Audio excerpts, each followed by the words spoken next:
Kumusta naman kaya si Dawata ngayon? Balita ko, tuspok na raw ah. Wala na daw nakakain ah. Opo, agree po ako dyan sa sinabi ni Francis Leo Marcos aka Boy Sondrox. Sa mga nagtatanong bakit ko tinatawag na Boy Sondrox yan, panoorin niyo po yung video natin nakaraan na mayroon pong emergency na title. Ayan, para alam niyo po kung bakit Boy Sondrox. Agree po ako sa sinabi po niyang walang kumakain na po kay Diwata. Nakakalungkot namang sabihin, pero totoo po. May ipapakita po ako sa inyong video na kahit isa walang kumakain. Hindi siya gabi, hindi siya umaga, mukhang tanghali na yon.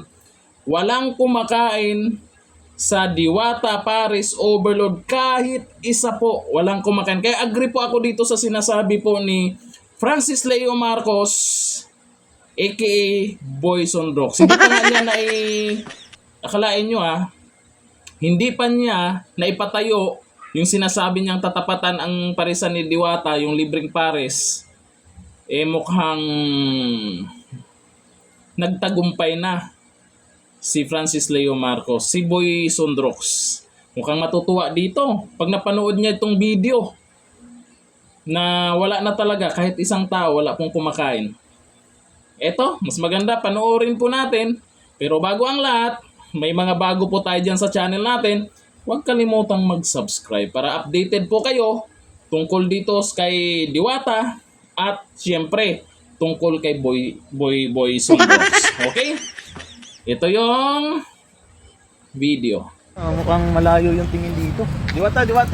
Anong ginagawa mo? Mukhang malayo ang tingin mo dito sa lupain. Iniisip ko nga kung ano magiging itsura ng Diwata Paris dito. At saka sa sobrang lawak, no, hindi ko alam kung saan ko siya ilalagay kasi ang daming pwedeng paglagyan. Kaya hindi ko malaman kung dito ba o dito sa area na to o doon ba o doon sa may banda doon. Oh, so ibig sabihin, ito yung isa sa mga prospect mo na lugar dito sa Laguna? Mismo, ito mismo ang tatayuan natin Diwata Paris Zone. O di ba?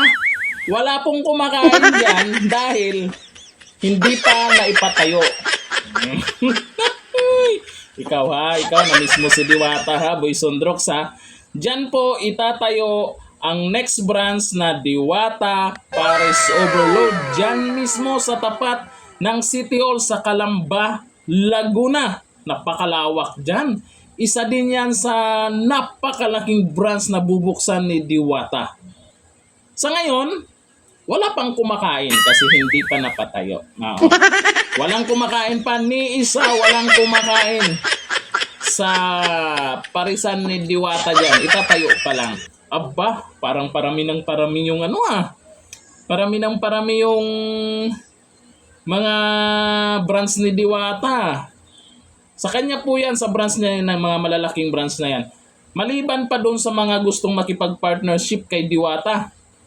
Yung mga maliliit na pwesto, maliban pa yon. Kaya yung sinasabing hindi malabo kasi hindi natin pwedeng sabing malao si Diwata, walang kakain sa panahon ngayon, ang mahal ng bilihin. Tapos dyan kay Diwata halagang 100, sulit na, unli na. Kumain ka hanggat sa gusto mo, unli rice, may soft drinks pa. Saan ka makahanap ng ganyan? Itong si kasi mukhang na-miss niya si Diwata. Sana Nag-aabang itong mga ito, inaabangan kung kailan malao si Diwata, kung kailan wala nang kakain kay Diwata.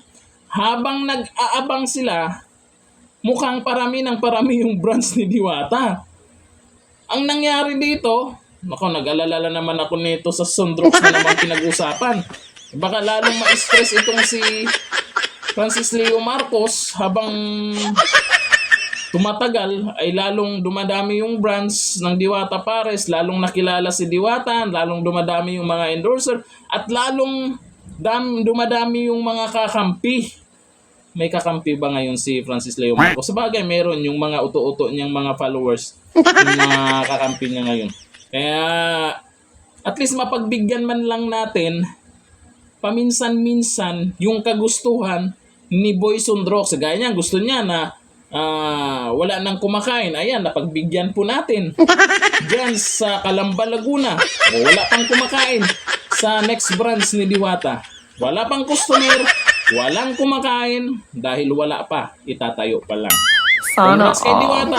Congrats din po natin itong si Boy Sondrox. Kasi po, hanggang ngayon may nauuto pa rin naman siya. Kaya congrats. Ipagpatuloy mo lang yan. At syempre, si Diwata ipagpatuloy lang din naman yung ginagawa niya. Hindi na natin mapigilan po itong si Boy Sondrox sa panlalait o pag-aabang niya kung kailan malaos si Diwata. Hayaan na lang natin siya. Update na lang natin kung ano yung mangyayari sa kanya. Sana naman ay kakayanin mo yan, Boy Sondrox. Na-miss mo si Diwata, baka yung Sondrox na-miss mo na rin, no? Yun pala ang trip mo, Sondrox. Sige, laklakin mo na.